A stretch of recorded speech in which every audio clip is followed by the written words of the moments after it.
You'll just have to be patient. So first step is to log into moodle.snu.edu. Okay, so when you log in, yours probably looks a little bit different than this. You should have a list of any courses that you're enrolled in showing at the top of your page. So what I said we would start with today, though, is the actual adding of a course. So what you'll want to do is locate your category to create the course. So I guess it depends on if you, like Misty has a category. If you were doing something miscellaneous, like we decided to start doing an SGA something or whatever, or student development or whatever, it could go either under miscellaneous or we could create a category for you. But just for playing sake, if you want, click on My Courses Resources, and I want you to go through the process. So you click on your category, and it'll show all of the courses as well as any subcategories in there. So several departments on campus have organized theirs where they have different subcategories, which is a great idea if you have a lot of courses in your category. But for our purposes, we won't worry about that today. I just want you to know that if your department has subcategories, then that you need to click on the one where you belong. Because what we're trying to do is get you located in the right spot so we can find you for organization's sake. Make sense? Yeah? Okay. So click on Add a New Course. If you teach a traditional course, you need to follow our naming convention. If you're creating it for some other purpose, then this doesn't matter as much. But our naming convention is your course ID, the section that you're teaching, and you can use dashes, I don't care, when you're teaching it. So like English 1213, which is Comp 2, Section 3, Summer, and you may not know this off the top of your head. So if you don't know it off the top of your head, that's not a problem. Just put whatever name you want now and then go back once you look at your MySNU prof schedule page or whatever. But if you're creating it for some kind of group, just put a group name there. Because this is the long name that's going to show up on the front of everyone's page that's enrolled in the course. Make sense? So now, here's the course full name. That's the one I was just talking about that you use that whole convention. And if you don't know it, just make something up for now and come back and change it later. Right now, the short name, oh no, sorry, I almost said something I didn't mean. The short name is the little name that the students and you see at the top of the page, in that thing that we call the breadcrumb trail, which is what this right here is called. Just like Hansel and Gretel, so we don't get lost. So whatever you want to see up there, so you know what course you're in, that short name. So what I usually do is an abbreviated version, including like my semester. Okay, questions, or we good so far? We all right? You can skip course ID. If you have something that you want to put in the course summary box, that's fine. You know, when you're on the front page of your course list and you have a name and then sometimes there's a description, that's where that is. So that's completely up to you. Okay, so course ID number, we're skipping. Course summary, completely up to you whether you want to do that or not. I'm sorry, I vegged for a second. That's okay. Course ID number is a Moodle internal. It's okay. So we're skipping that for now. If we know the ID number, we can go put that in. Yeah, but it's not going to matter until Jeffrey gets auto enroll working. Do you remember a long time ago when we used auto enroll and the number went in the course ID number? Tiny. Okay, that's what that's for. So for now, there doesn't need to be anything in there. You'll get an email that'll say like alert, happy news, that kind of thing, if that happens. Okay, so the summary we're skipping. Now these are the settings that determine how your course is laid out. And I want to talk you through what these options are. And I'm going to give you some advice as we're doing that. So the folder view is probably not what you're going to want to do, but you know how course has blocks? This will show you folders instead, and you can click to open them. So if it's just a content course, that may work for you, but students won't have an easy way to navigate. If you were setting it up for something other than a traditional course, though, just different blocks of content, I'm trying to think, that could work. I'm thinking about some purposes you might use it for if they're like 4 different things. Like a training course, maybe. Yeah. collecting resources. where you're just putting resources together, or where you have students in there who just need to access, who all need to access different content, and then you label your folder with a particular name, then they would just know to go to that folder. You won't use form. Social format is just forums. Dr. Williams tried that before, not much success. So I'm not going to suggest that. The two that you will probably want to use is topics or weekly. And there's one difference between the two. Weekly has a date running across the top. Topics does not. So it's the same, just boxes like you're used to seeing, but weekly is going to have a date, and that date's going to be controlled right here by the course start date. So if you choose weekly, which in my traditional courses, that's what I usually do, so students can at a glance see that, and you can come back at any point if you reuse this course and change the dates. That's not a problem. You always want to make sure that if you've chosen weekly, you pay attention to your start dates, and my suggestion is you run it from Monday to Sunday. So students know. We have a lot of faculty that think, but my class starts on a Tuesday, so I want to run it Tuesday to Monday, and then students get really confused. So if you choose weekly, pay attention to the course start date. Make sense? Yeah, okay. Course layout, and you can control this from inside the course also. Do you want to show all the blocks, or do you want to show just one at a time? Topics would be what I would suggest, or weekly is the other one that I would suggest. Just with weekly, you have to remember that you are controlling it with the course start date. If we're going to have our students turn in assignments on particular dates, then weekly is the way we want to do it. It definitely is. It just helps them stay better organized, and you also. So that's a good question. I would default to show all sections on one page. The next setting is you can control how many blocks your course has. So it's best to start off with, unless you're just doing something really small, 17 or 18, because you can always hide them. You can come back here and take away, but give yourself enough blocks to work through the semester. So this is the course start date that I'm talking about. Again, I would recommend that you start from a Monday. When you hide a section, sections are those blocks that you put all your content in. You can choose it, whether it is completely invisible or whether it is in collapse form. And if it's in collapse form, it looks like an empty rectangle. And I'm a little persnickety sometimes when it comes to the way my course pages look. So I always default to hidden sections are completely invisible. So the students don't even know that they exist. Any questions? You doing okay? I don't. Say that again. It looks like a triangle. Did I say triangle? I meant rectangle. You may have said rectangle. It just looks like when you're on a course page and you have all of those blocks with your content, you know, you can close the eye. Yeah. That's in what the I upper thought that right. meant, was whether you could or couldn't close the eye. No, Okay. it's saying how those closed-eyed blocks display to students. I'm with you. So they're either invisible or they look like an empty rectangle. I prefer them to be invisible. Does it automatically come up, or do we then, during the course of the semester? You have to open and Break close those manually. Okay. You do, yes.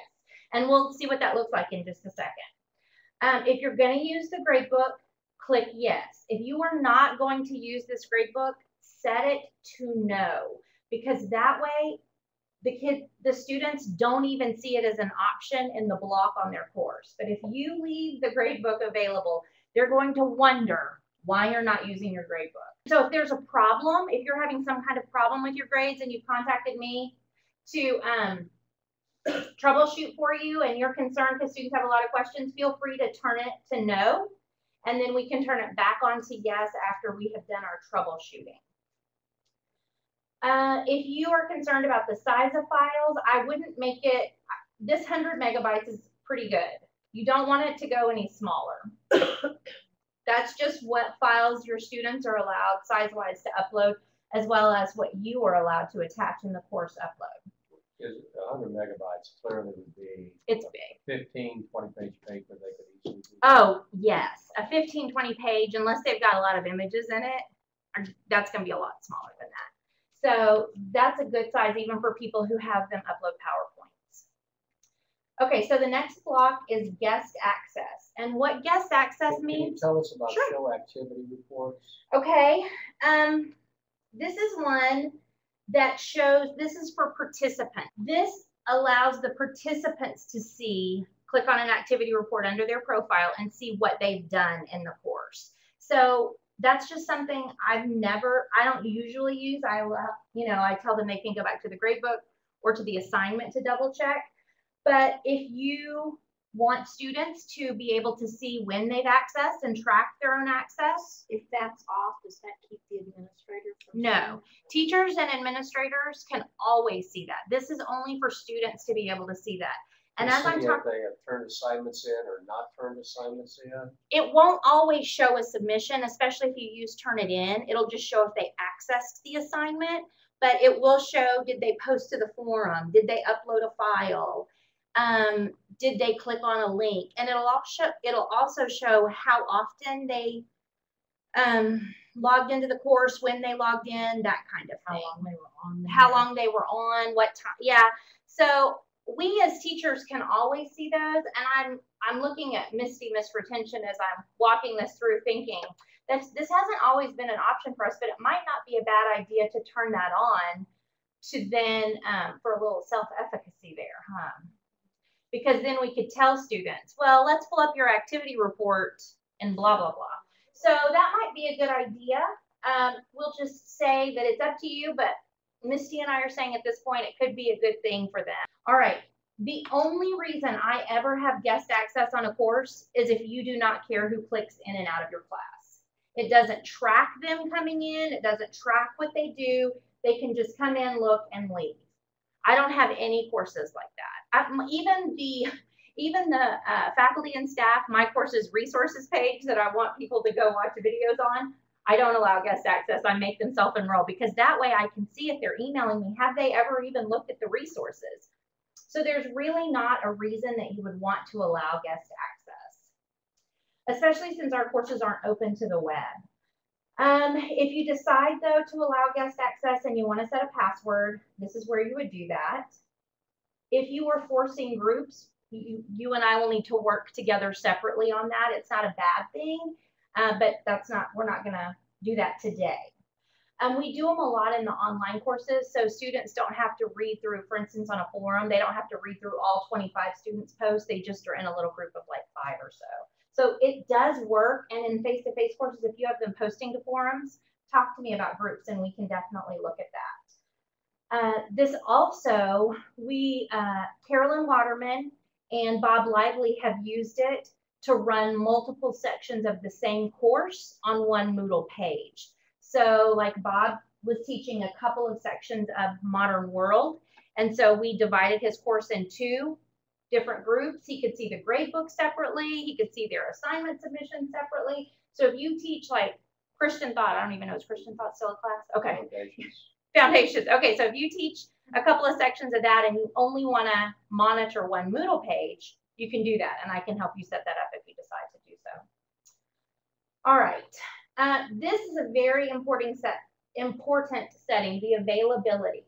This determines whether or not students see it listed on their page as a course they can log into. Since we switched to Moodle Rooms, we are now charged per student.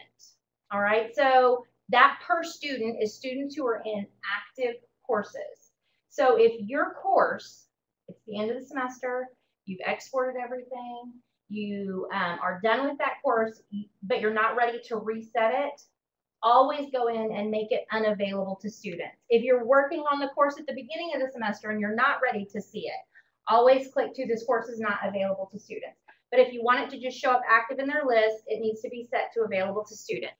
Okay, you probably do want to force English United States. That should be the default, but the reason is there'll be a lot of Australian spellings and you'll have people asking, do you not know how to spell enroll, or do you not know how to spell something that they added an AU to, or, so it's not me being xenophobic, I'm just saying.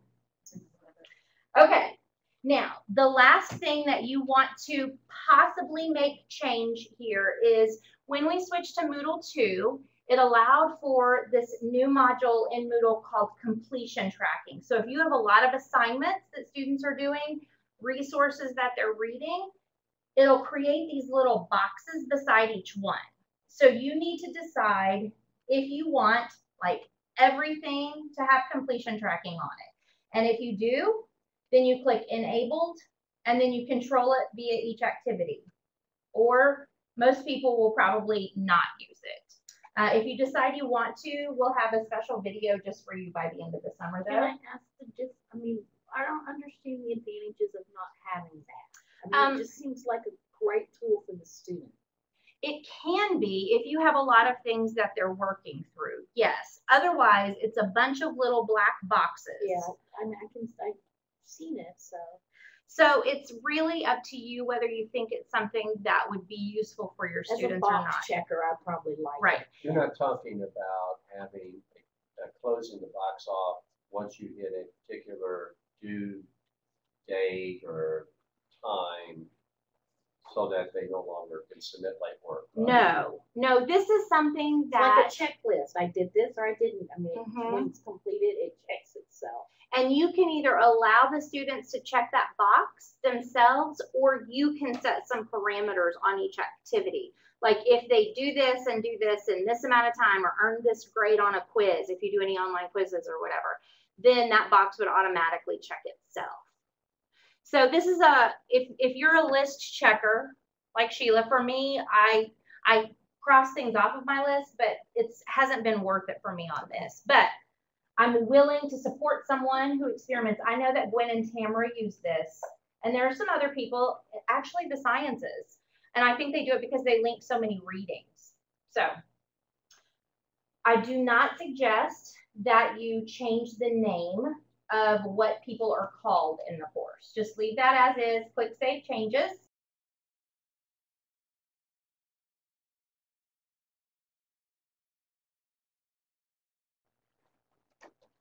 Okay, so let me just show you a couple of things. First of all, when you create a course, you're automatically in there as the teacher. All right, so that's the good news.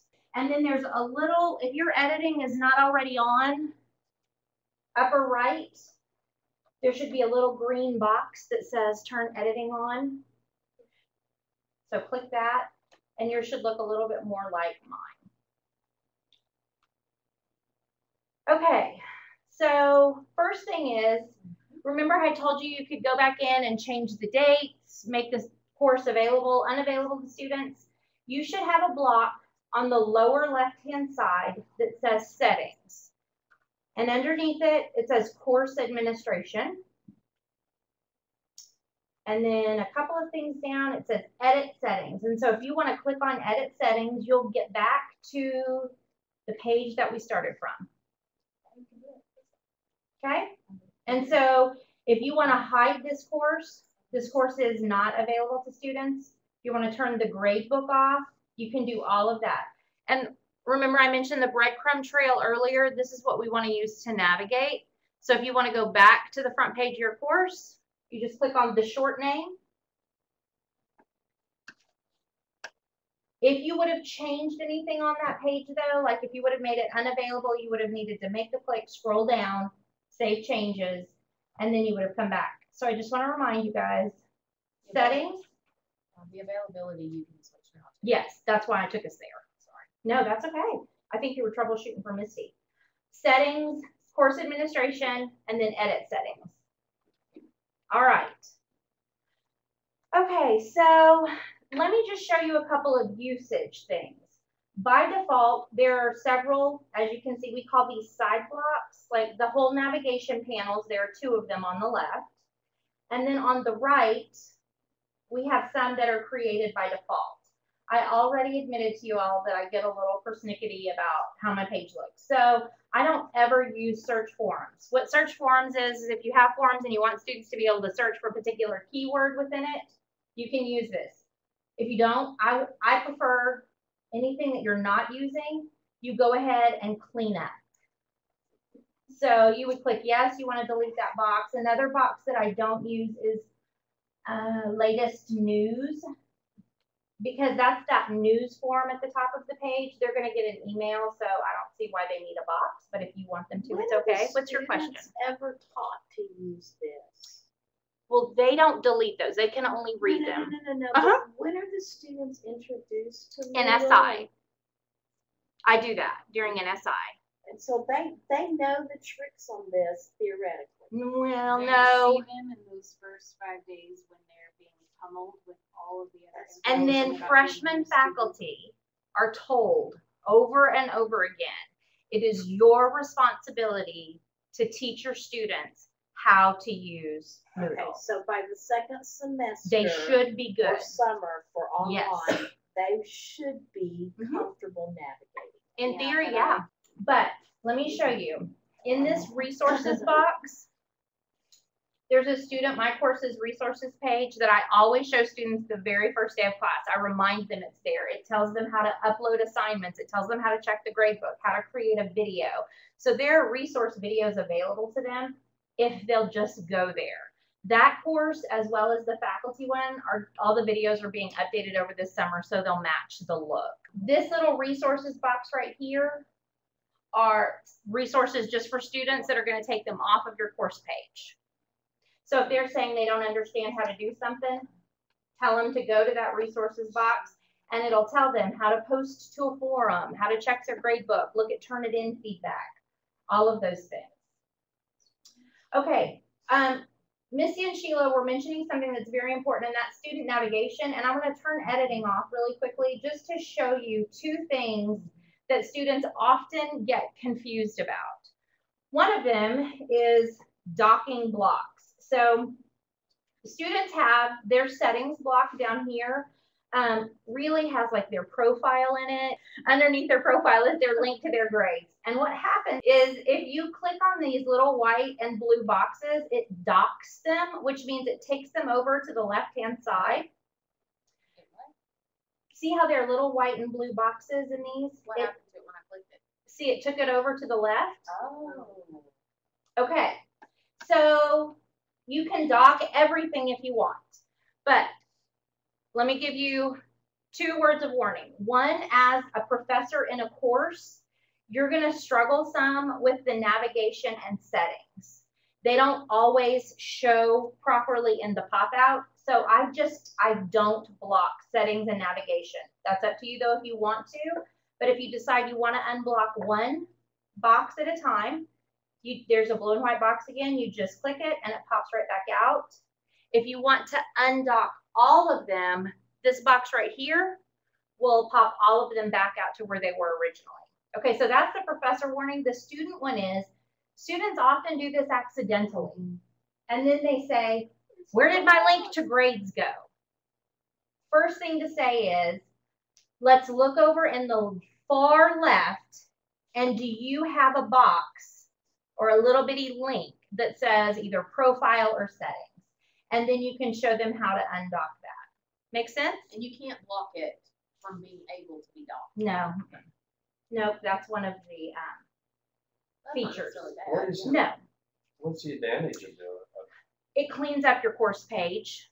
You know, it takes all the, because like we add quick mail boxes and forum track, like we may add 15 different boxes. Well, we might not want to see them all up and down the page all the time. It can get a little distracting because students, Jody, is it from the heat spots? If you look at red pages on the web, the heat spots tend to be on the outside. So isn't that right? I'm trying to think. Heat boxes, like where students read, this age group where they read a web page. Yeah, I think so. So like their eye goes right here and then on that far side. So they're not even looking at your content first. They're looking at whatever those boxes are to the side. So that's one reason that I try to minimize those. And I encourage students to dock them. This just controls your screen though. It does not control the student's screen. They control that on their own. Okay, questions about that? Okay. So I showed you the show that I showed you how to dock the blocks. I want to show you, let me turn editing on. 2 things, because we just have a little bit of time left. So 2 things that I want to show you are enrollment and adding resources. So if you are in your course, you scroll back down here to the settings, down to users, and click enrolled users. So settings, users, enrolled users. It's going to take you to this page where you should be showing up on yours. And it'll show you how you're enrolled. This is where you can manually add students one at a time. So you can also add a colleague as a teacher to the course. So let's say I wanted to make Sheila a teacher in my class. So I would make sure that says teacher. I would look for Sheila's name. I would click enroll. Okay, now I'm going to add some students. So I do drop down. I want Misty to be a student because she looks like one in that picture. And I want Laura to be a student. Okay, and then I click finish enrolling.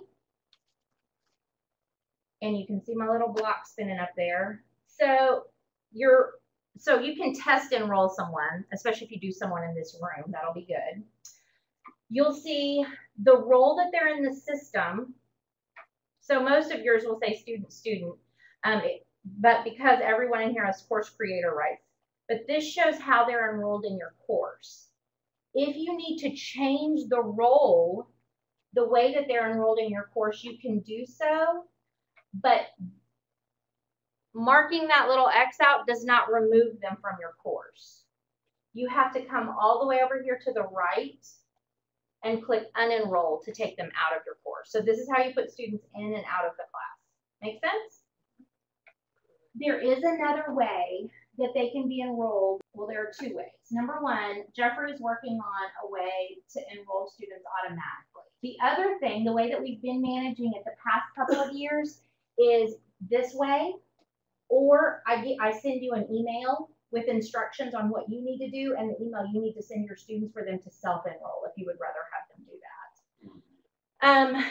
If you have just a couple classes with 25 students, often it's easier just to do this because it may feel like it takes a little bit of time, but it really doesn't take that long. And a lot of departments actually have administrative assistants who know how to do this. And if you enroll them in your course as a teacher, give them your course printout of who's enrolled in the class, they can dump them in there for you. So don't be afraid to ask. Well, right now I'm not being sexist by saying ladies who rule your offices if they know how to do this and they're willing to help. Questions on that? Well, if you have the course available to them on that settings page that we looked at down here, edit settings, if you have courses available to students, then yes, they can see if they're curious enough to look, they can see. That's why some people keep their course closed up until the first day of class. So where's that? We scroll down to this bottom settings menu, course administration, and then edit settings. And under edit settings, it's course availability. It's about 2/3 of the way down the page. Okay. So that little eyeball over there is how you say whether or not you want it to show or not. A week. Yes, this closes the eye on the entire week. So if you're adding, so Phil, let's say you get your week 1 set up, but none of your other weeks. It is kind of a pain to go through and do this manually, but I usually close all of the eyes, get a couple weeks open, set up, open those 3 or 4 weeks, and then just open them like 4 weeks at a time. Make sense? Yeah? Okay. So there's not a way to close them. No, there's not. Wouldn't that be nice? It's only 17 eyes, Laura. You can manage it. Okay, so let me show you real quickly. If you are curious on adding an activity or adding a file, you have to have editing on. So make sure that you click on your little green turn editing button on. So once it's red, that means you know, and you have all the pencils and everything. So click add an activity or resource. If you worked on our old system, and this is what my next session is about at 10:30 for people who have done this before, they're used to seeing 2 drop downs there. It's no longer 2 drop downs, it's 1 box. And it has all of the activities available and then all of the resources available that you can add. So, I want to show you what might be the most helpful. So I'm going to focus on two. Number one is the assignment. If you're going to have them do any kind of assignment, if you want lines in your grade book, you click assignment. It gives us this whole, you can read about it if you have no clue what that is, but you do the little dot in the bubble and then click add. And now we're going to go to our page to set up the assignment. Anywhere it's red, you have to add something. So let me just show you. This controls all assignments now. So used to, we had online text, offline text, single file upload, multi-file upload. All of them are controlled by one assignment link now. Jody and I think that's going to make it easier for some ways, but initially we think people who've been using this for a while will be frustrated and annoyed. So you have to put something in the description. So put your instructions here. And this has a really good WYSIWYG toolbar. So if you are copying and pasting from Word, you use this little paste from Word. So you copy off of your Word document, paste into this right here, and then control. Or you just type, and then you can use the spell check. So you've given them some instructions. You can choose to set when the assignment is available from and when it is due right here. You can also choose to disable that so those due dates don't even show up for students. That's completely your decision. Now, if you are going to prevent late submissions, like Steve mentioned earlier, you have to at least control it by a due date. And they use the 24-hour clock, so you have to set a due date time. Okay? Do you want students to see the description? Yes. Do you want to prevent late submissions? You may. It may be very important to you that they do that. Okay, so we've probably decided that most of us are going to not prevent late submissions. Do you want students to click the submit button? This is a new addition, and it started bothering some of our students last year. What happens is they submit, like they upload a file, and they think they're done. Underneath, though, now there's a button that says submit. And if they don't click that button, we don't see their file. And they don't know that. So then this creates this whole back and forth. When did you upload the file? We have to go into the user report to see it. So for my sake, I put no here. But that's completely up to you guys on what you want to do there. We've not In other words, tested as soon as they put it It's a out, pain. it is submitted already. Yes, that's exactly right. Yes. That's what it always has been in the past. It changed about 2 months ago, and we've had more problems with it than help. Maybe if we change our ethos in dealing with student submissions on this campus, then it would be a good thing, but for now it's not. I would suggest that you change notify your graders about submissions to no, because what this means is you're a grader in a course, and you're going to get an email or a message every time someone submits something on this assignment. It'll tell you whether it's on time or late, so that's great, but you probably don't want your inbox filled up with that. So I would suggest you say no. Now this is a new setting also, Steve. Notify graders about late submissions. So you could set that to yes and get a message, or just sort your page and look for the red submissions. Now, so those are just general settings for the assignment. Remember I told you, this is something you guys are going to get in a minute at 10:30. So I told you that all of our assignment types are now in this one that's controlled by submission settings. So an online text is like a journal. Do you want them to type in a box on your course? You would click yes there. Or do you want them to submit files? You can actually have them do both. How many files? And then do you want them to be able to leave you comments? That's up to you. Do you want to leave feedback? You can click yes there. The amount that the assignment's going to be worth can't be over 100 points. And then if you've got your gradebook set up and you know what category you want it in, you could put it there. And then the completion tracking that we talked about when we were setting up the course on the very front page, this controls that right there. If you want the course to do it automatically. So if you want to release, like once the students have this grade or they've looked at it, this is what you do. I would say until you're ready, just don't do anything with this right here. Just leave that box alone. And then if you click Save and Return to Course, you'll go back to the front page. If you'll click Save and Display, then you will see what your assignment looks like. This is where you'll go back to grade your assignment. It'll show you who submitted, how many needed grade, how many need grading, due dates, and what your instructions are. If you ever, so let me go back to the front of the course. Remember, use your breadcrumb trail. Turn editing off. And you'll see the assignment that you added right there. If you ever want to see what students see, down here under in that settings menu, there's a switch role to, and you'll have the option to view your course as a student there.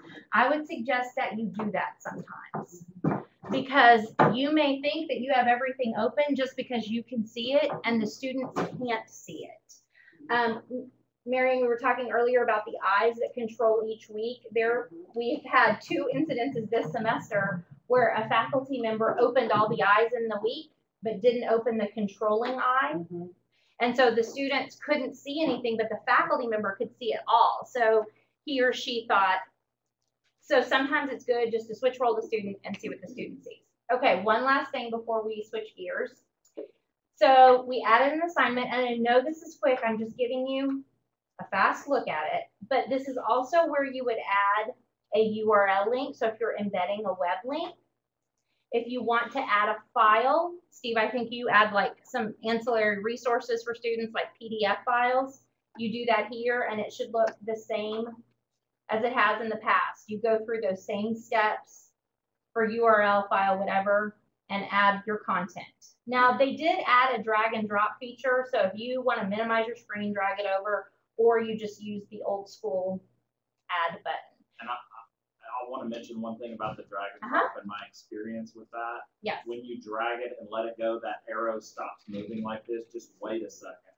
And it'll catch up. It's uploading your file. Because I'm like sitting there waiting, okay, what's going on? So once that arrow stops moving, it's uploading your file. Again, as I said, we're working on all the videos this summer. So for how to add these different assignment types and how to add the files, we'll have the videos for those before the 1st of August if you're interested in watching those, just to go through that. Okay, one last thing for my new to Moodle people. I wanted to show you that when you are in a course, remember we talked about navigating from this left-hand side. You can see your participants. You can also see a reports link.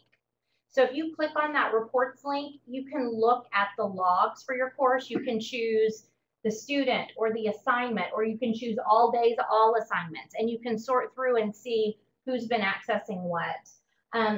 To me, that's very important when you have a student, especially if you have a no late work policy, when you have a student who said, I was on your course at 11:30 and I tried uploading the file and it just wouldn't work. We'll go to the reports, look at the log, see if that student really was on there, because as much as I love our students, I have They get so confused, don't they? They do. They forget that they weren't actually online at all yesterday. They just dreamt that they were on there. That's the big one for me, is the quiz didn't save any of my material, and I look and, well, you weren't even on the course page yesterday at all. So that's an important one to become familiar with.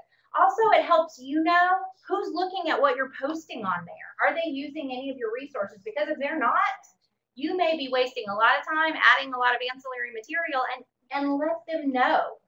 I can see what you do. So many of them don't know that you can do that. And so if you tell them, I can see what you're doing, then that encourages them sometimes to be a bit more proactive. All right? Okay. So I know that was a fly through. Okay. So thank you guys so much for coming. Email me if you have any questions.